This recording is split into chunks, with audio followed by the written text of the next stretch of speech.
एक बार फिर आपका एक नई क्लास में स्वागत है। आज की इस वीडियो में हम पढ़ेंगे किसी भी संख्या के ऊपर अगर बार है उसे p बटे क्या के रूप में हम किस प्रकार व्यक्त कर सकते हैं। इससे पिछली वीडियो में हमने देखा था कि वास्तविक संख्याओं के दशमलव प्रकार प्रसार किस प्रकार के होते हैं। जिसने वह वीडियो नहीं देखी है वो हमारे चैनल पर जाके देख सकता है। तो चलिए अपने टॉपिक की हम शुरुआत करते हैं।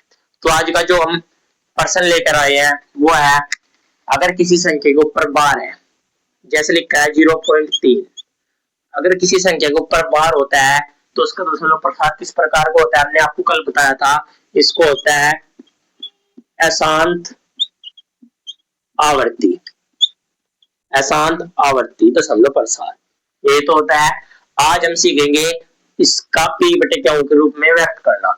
आपके कल डाउट रहा होगा कि यह कैसे परिमेय संख्या हो सकती है, तो आज उस डाउट को हम क्लियर करेंगे कि किस संख्या के ऊपर अगर बार है वह कैसे एक परिमेय संख्या होती है, हम उसे किस प्रकार p बटे क्या के रूप में व्यक्त कर सकते हैं। आज की क्लास का हमारा ये टॉपिक है। तो चलिए हम आपके लिए एक प्रश्न लेकर आए हैं जो है 0.3, यानी कि हमारे पास एक प्रश्न है 0.3333 डॉट डॉट डॉट, ये ऐसे अनंत तक चलता जा रहा है। इसका मतलब क्या होता है, 0.3 के ऊपर बार को p बटे क्यों के रूप में व्यक्त कीजिए, व्यक्त कीजिए।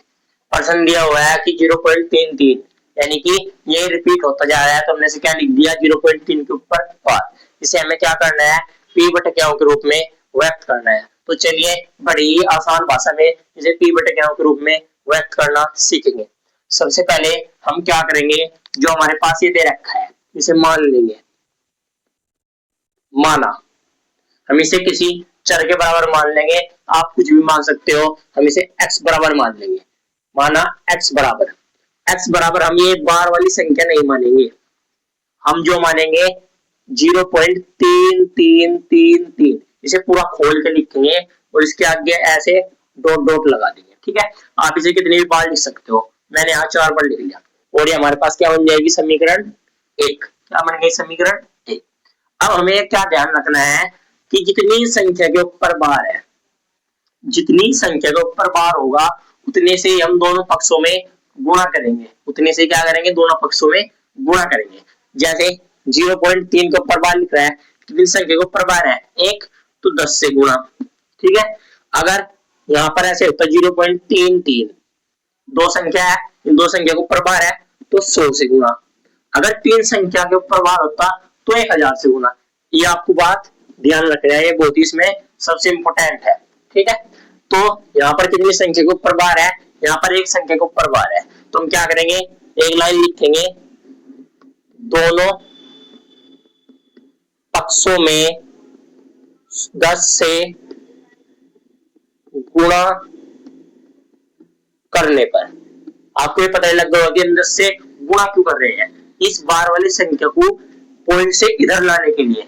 जो यह बार वाली संख्या है ना, इसे पॉइंट से इधर लाने के लिए दोनों तरफ हम 10 से गुणा कर रहे हैं। ठीक है, अभी हो जाएगा हमारे पास 10 गुणा x बराबर 10 गुणा 0.3333 डॉट डॉट डॉट डॉट। ठीक है, अभी हो जाएगा हमारे पास 10x बराबर, अब यहाँ पर 10 से गुणा कर रहे हैं तो पॉइंट 1 आगे चले जाएगी। अगर 100 से गुणा कर रहे हैं तो पॉइंट 2 अक्षर आगे चली जाएगी। अगर 1000 से गुणा कर रहे हैं तो पॉइंट 3 अक्षर आगे चली जाएगी। यहाँ पर फिलहाल कैसे गुणा कर रहे हैं, 10 से, तो एक आ जाएगा हमारे पास 3 पॉइंट, यानी कि पॉइंट यहाँ भी एक आगे चलेगी तो 3.3333 रहेगा डॉट डॉट डॉट, समीकरण 2। जितनी बार हमने यहाँ लिखा है उतनी बार हम यहाँ लिख देंगे। ठीक है, आप कितनी भी बार लिख सकते हो।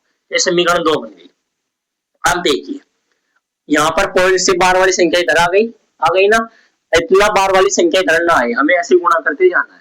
अब यहाँ पर हमारी संख्या बार वाली इधर आ गई पॉइंट से, अब हम क्या करेंगे, बड़ी समीकरण में से छोटी समीकरण घटा देंगे, यानी कि समीकरण 2 में से समीकरण 1 को घटाने पर, यानी कि 2 में से हमेशा 1 को घटाना है। ठीक है, अगर 3 बनती है तो 3 में से 2 घटाना है, 1 को नहीं घटाना है। तो ये हमारे पास 10x बराबर 3.3333। आप कितने भी बढ़ लिख सकते हो। ये हो गया हमारे पास समीकरण 2। एक क्या हमारे पास x बराबर 0.3333 डॉट हो गया क्या हमारे पास समीकरण 1। और यहाँ पर लिख देंगे हम घटाने पर। हमने कक्षा 8 में विलोपन विधि पढ़ी है कि जब भी हम घटाते हैं तो उनके चिन्ह बदल जाते हैं। जो प्लस की होती है वह क्या बन जाती है, माइनस की। जो माइनस की होती है वह क्या बन जाती है, प्लस की। अब यहाँ पर क्या बचा हमारे पास 9x बराबर 3। अब यहाँ पर हम x का मान निकाल लेंगे।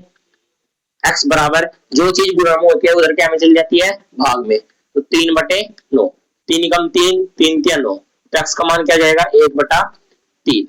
और 1/3 किसके रूप की है, किसके रूप की है, p बटे क्यों के रूप की है। और जो p बटे क्यों के रूप में होती है वह क्या होती है, एक परिमेय संख्या। क्या होती है, क्या परिमेय संख्या। इसलिए हमने कल ये 0.3 का उदाहरण परिमेय संख्या के उसमें लिखा था। आपको डाउट था कि ये किस प्रकार होती है, तो ये इस प्रकार होती है। जितनी भी बार वाली संख्या होती है वह एक परिमेय संख्या होती है। आप इसे नोट कर सकते हो। फिर हम इससे एक अगला स्टेप बढ़ेंगे आगे। ठीक है, आप इसका स्क्रीनशॉट ले सकते हो।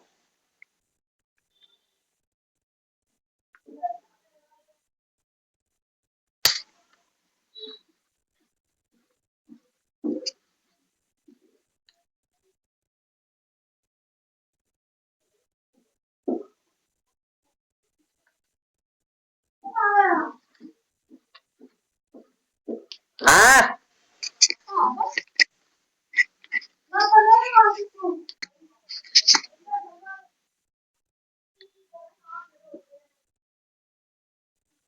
चलिए अब एक स्टेप थोड़ा आगे बढ़ते हैं।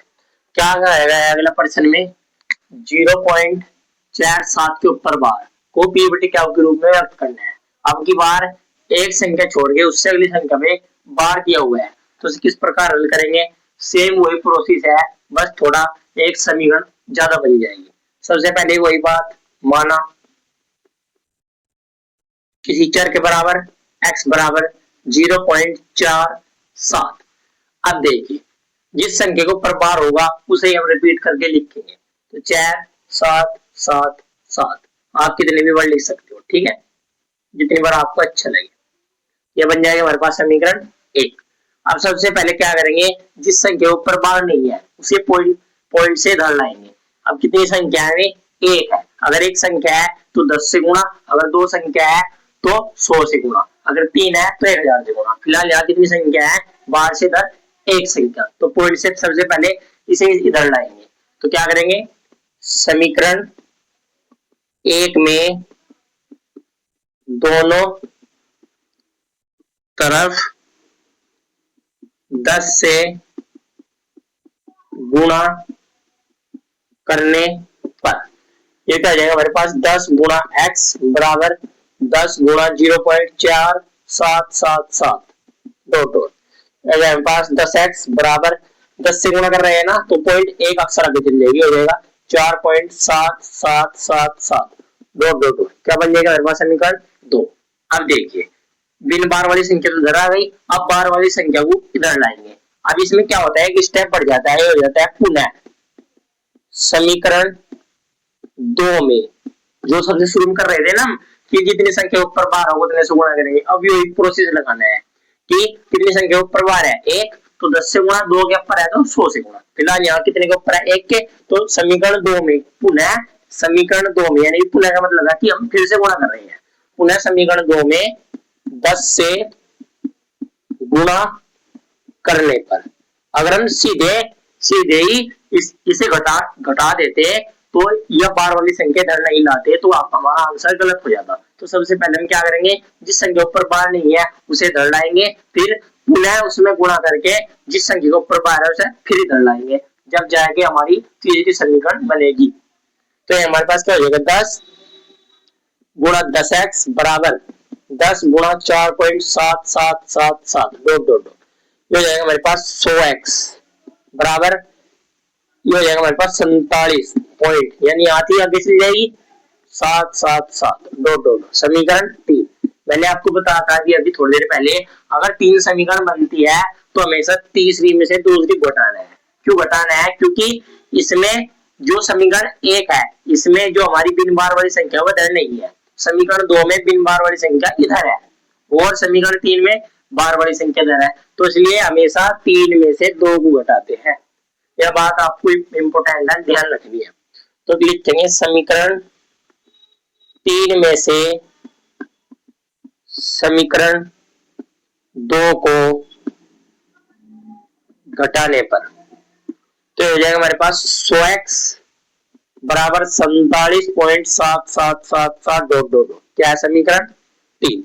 ये हो जाएगा। अगला क्या है हमारे पास? 10x बराबर 4.7777। एक बात और आपको ध्यान रखनी है कि हमेशा पॉइंट के नीचे पॉइंट, आपने कक्षा 2, 3 या 5 में पढ़ा होगा पॉइंट की जोड़ घटा, तो आपको बहुत ही अच्छी तरीके से आती होगी। तो आपको पॉइंट के नीचे पॉइंट रख के घटाना है और ये यहाँ पर चिन्ह बदल जाएंगे, लिखेंगे घटाने पर। घटाने पर जब भी हम घटाते हैं तो उनके चिन्ह क्या होते हैं? बदल जाते हैं। तो ये हमारे पास 100 में 10x गए, कितने बचे हमारे पास? 90x और बराबर 43। अब यहाँ से हम क्या निकाल लेंगे? x का मान। x बराबर हो जाएगा 43/90। अगर आगे और सरल कर सकते हो तो आप और सरल कर सकते हो, अगर नहीं कटता है तो आप इसमें इतने ही आंसर छोड़ सकते हो। अगर आगे इसमें कटता है तो उसे जरूर काटना है और ये हो जाएगा हमारे पास इसका आंसर। इसे p/q के रूप में व्यक्त करना। ये कक्षा 9 में 2 नंबर का आता है। कक्षा 9 में 2 नंबर का आता है, आपको ये तैयार कर लेना है, ठीक है।